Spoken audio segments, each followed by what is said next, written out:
that I was in ICU, I was in theater, did surgery. Everybody who send up prayers, big up on yourself. Welcome. If you're new via here, be sure to click the subscribe button and also click the bell icon so that you'll be notified about videos uploaded from this channel. People wagwan. I just hope everybody good and having a blessed Sunday so far. Just remember, say, God never failed to pick us up when we call on his name. Even at our lowest point, his mercy is still available. So with that said, don't afraid for call upon God. It don't really matter the situation that you might find yourself in, don't afraid for call upon him name. Whether financially, emotionally, physically, mentally, any one of the all of them, no afraid for call upon God. He is there listening and he is there waiting. And the next thing, nobody that they call upon God name and through you not respond, you just give up. Remember, God help those who help themselves. So if him not see you are putting a foot forward, him not putting a foot forward either. So with all that being said, have a blessed Sunday. Make we get right down to business. A Jamaican woman has pleaded guilty to attempting to murder a 74-year-old New York man whom she married in attempt to obtain United States citizen.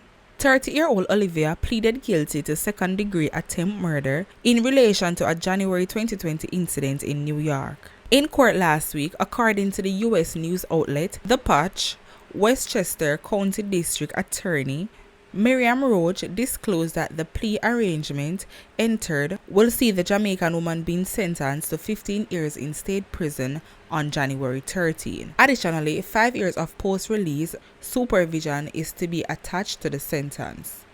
The allegations were that on January 24, 2020, while in her husband's house, Olivia pushed the elderly man, wedging him between the toilet seat and the wall.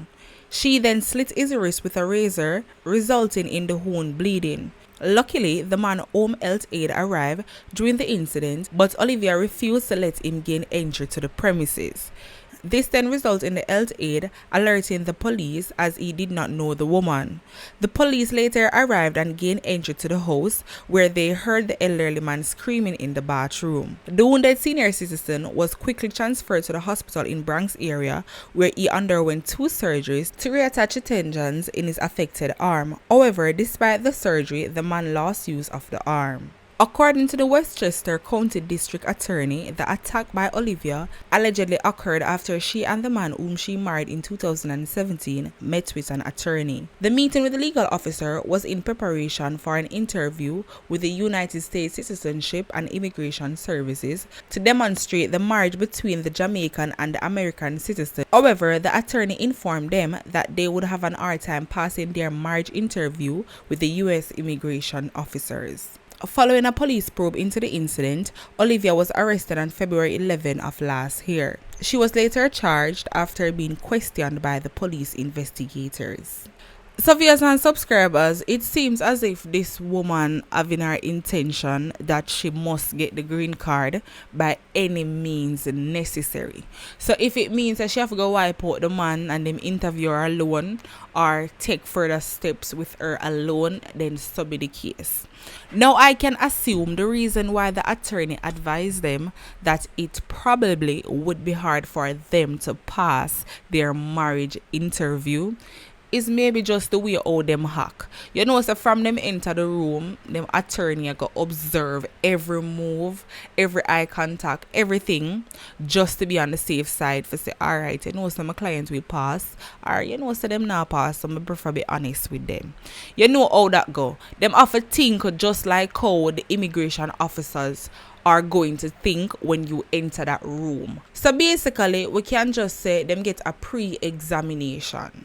And the attorney realized, say, you know, so this not really look like it make much sense. So it better me be honest with them than me advise them that they are going to get it. And when them turn up to the interview, all hopes just drop when them ears say, nothing now work out this out. And this woman seems as if she fed up and take it to heart because she has said a 4 years since we married. And you mean for tell me say the whole 4 years just gone right down the drain. But what Jamaicans don't understand is that them see everybody probably a run go foreign and get married to somebody and them get them green card, not knowing that and all of we are gonna have the same look. Sometime coffee, sometime tea. So if it not work out for you, mama, you just try a next way. You never did have to take it this way because the man was only trying to help. Remember, so the man never did have to help any at all. Even though maybe a some business transaction them go on with and she pay him for do it and it not work out. But that still does not give her the right to do something like this. For sure, that man would not be here today if that medical aid did not come to that house. And what if the man come to the house and it turn out that him did know her? Him would have just say, oh, maybe they're having a bad day. Maybe just come back tomorrow and gone home, not knowing that this woman is inside the house doing this man such an heartless thing. So them always say things work out for the better. A good thing the man never know her and decides, alright, I'm gonna call the police now. When the police come, the man screaming out in the bathroom. So just imagine the other stuff what this woman put that 74-year-old man through, all because of one green card. Now she will be spending 15 years behind bars. When all she had to do I just come our yard and try to make life some other way. It was just that simple. We not go and like say on born in a foreign. We never born a foreign, you know. When you can come out here and using a brain, using a skill, use talent and make life some other way. And not only that, all because of trying to help you, this elderly man lose one arm. Him don't have no use one arm and it can't work, it can't function, none at all. Now viewers and subscribers, make you hear what Kirk Wright had to say after he was stabbed multiple times and went to the hospital for treatment. Now he is out with a message. This is Kirk Wright, the one and only Kirk Wright, the one that you love so much. You know, first of all, I want to say thanks for the outpouring of love. There were some negative comments, but you know, that's okay.